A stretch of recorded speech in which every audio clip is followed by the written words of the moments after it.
In this video, I'm going to give you 3 reasons why you should keep your old car. Now, we just got a brand new car, a 2025 Toyota Grand Highlander, and we actually love it, but we got rid of our 2002 Toyota Camry. So was it worth it?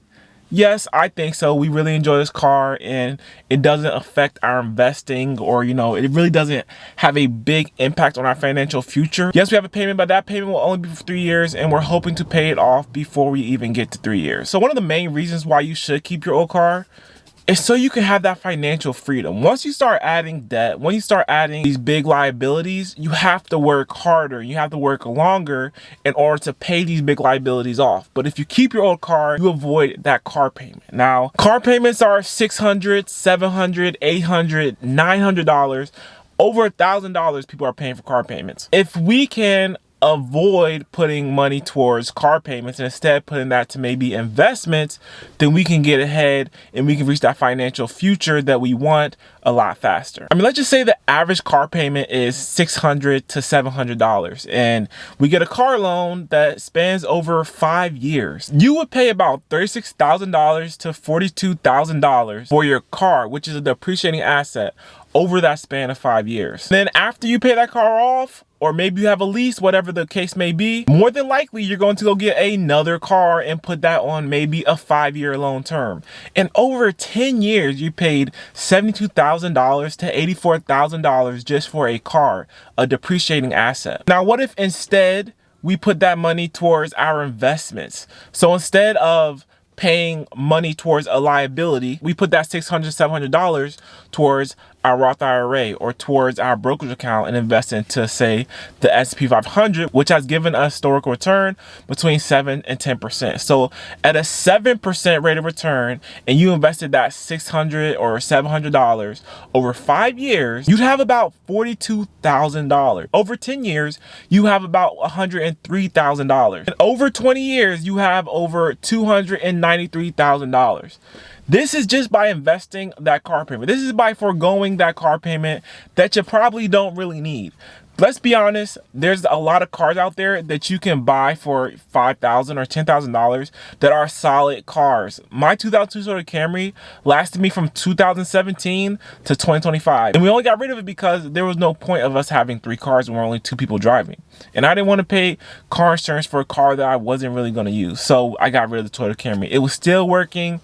It was still in great shape. I could have drove it for maybe 2-3 more years. Who knows? So when you're car shopping, think about if you're hitting your investments, and if you're not, then the money that you're putting to this car could definitely go to your investments and help boost it. And just imagine, that's only putting $600 to $700 in your investments.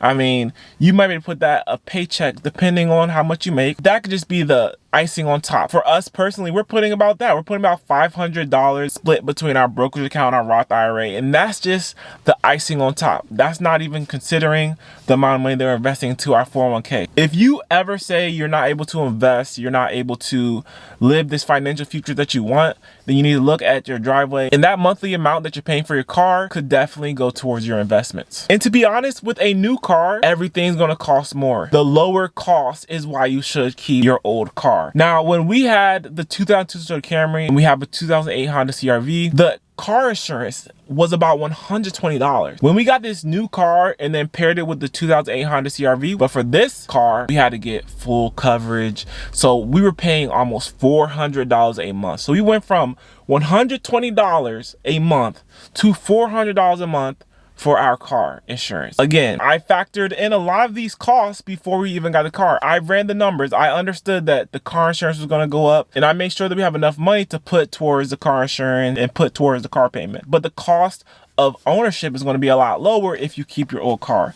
So don't be in a rush to get this new car, because I'm telling you, you're going to have a payment and your car insurance is definitely going to go up. Think about all these things before you go out here getting a brand new car. I mean, even if you have a older car and you have to make $1,000 worth of repairs or even $2,000 worth of repairs on this car, but say those repairs will help the car last a year or 2 more, it's still cheaper than paying $7,200 a year for a car payment. payment and for a car that can still have those same issues. So having this new car is not everything. By keeping your older car, you can avoid these expensive car payments, and you can also have lower costs, especially when it comes to insurance. And the third reason why you should keep your older car is because reliability. These cars today are not built to drive over 200,000 miles. I don't even know if this car will go over 200,000 miles. This is a brand new car, the Grand Highlander. Like, I'm sure there's a lot of Highlanders that maybe have gone over 200,000 miles. I have to do my research, but this car came out in like 2023 or 2024.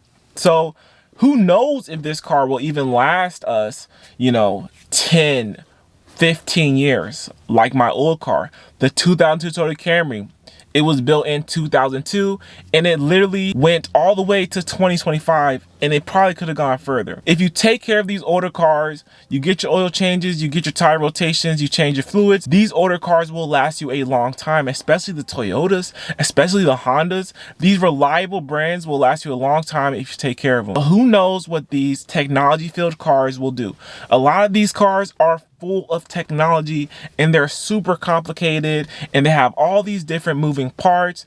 But no, these older cars are simple. They're straight to the point. They're there to get you to point A to point B and back to point A. So these older, more reliable cars are definitely the way to go, especially if your finances are tight, especially when times are tough like they are now. You should not be looking at new cars. Look to be holding on to your old reliable car, because at the end of the day, the biggest flex is not having a car payment. The biggest flex is having a big investment portfolio. It's not a flex to have a nice car. It's not a flex to have a cool looking car, because at the end of the day, no one really cares. People don't have time to be focusing on what you have going on. They have to focus on whatever they have going on. And to be honest, your car is not important to them. Don't buy a car trying to impress someone at the light. Focus on your financial future, focus on your path, and don't let a car payment hurt your financial future. And also with your old car, you know your car's quirks. You know what's wrong with it. You know what maintenance it needs. You know these things. But with these newer cars, you just don't know. You just have no idea what's going to happen. A lot of times, some people get these newer cars and they break down within a week or within a month because of some weird thing that happens. So to be honest, keeping your old reliable car may be the way to go, especially if you want a better financial future. The big picture here is that cars are a depreciating asset, but your investments grow. So I'd rather put money into my investment account and watch it grow to $100,000, $200,000, $300,000 instead of putting money towards a depreciating asset, basically putting money to something that goes down. Imagine putting $600 to something that goes up instead of $600 to something that goes down every single day. And you avoid that loan. Now, a lot of people are getting new cars with a loan and they're paying 7, 8, 10%, who knows, even more, 16% for a liability, for a vehicle that is losing value. Instead of losing money at a 16% rate of return, I want to be earning money and growing money at a 16% rate of return. So you can't go wrong by investing into your future and avoiding this car payment. I promise you that it's in your best interest to avoid a car payment as long as possible and pay cash for a $5,000 or $10,000 car. And if you really do want this brand new car, then you can follow the 23-8 rule, which basically means you put down 20% or more on a car. Then you put that loan term at 3 years or less, and it should not be more than 8 to 10% of your income. I would even say take home income. People say gross. Gross doesn't come into my bank account. I say your take home income. And if you can follow this rule, you're going to actually see that the car you think you can afford is not the car you can actually afford. It's going to be something more around $10,000, $15,000, $20,000. But I promise you, in the long run, you're going to pay less in interest and you're going to get this car loan out the way, and you're going to be able to then put this money back towards your investments, because investing is super important, especially if you want to retire at a younger age, especially if you want to have this financial freedom, if you don't want to be working forever. And you're going to want to definitely invest your money and not put all your money towards a car payment. So let me know what you guys think about this. Maybe it's a little contradictory for me to say, don't buy a car, don't get a car. I'm not saying don't get a car, but make sure you're hitting your investments. Make sure you're hitting your financial marks that you need to hit before you go out here to buy a brand new car like we did. I mean, like I said, we bought a new car, but we're also hitting our investments, and we want to pay this car off as soon as possible, because we're paying like $600 towards this car. It's going to be for 3 years, but we're going to pay it off sooner than later. And we want to get this $600 back to our savings account. and lower this insurance. We already started lowering the insurance, but we want to get this $600 back to our savings account, maybe invest it, maybe put it towards saving, maybe put it towards vacations, whatever we want to do with it. But we want to have this extra money, this extra income, and not put it towards this liability. So hope you guys enjoyed this video. If you did, leave a like, subscribe to my channel. I'll see you guys in the next video.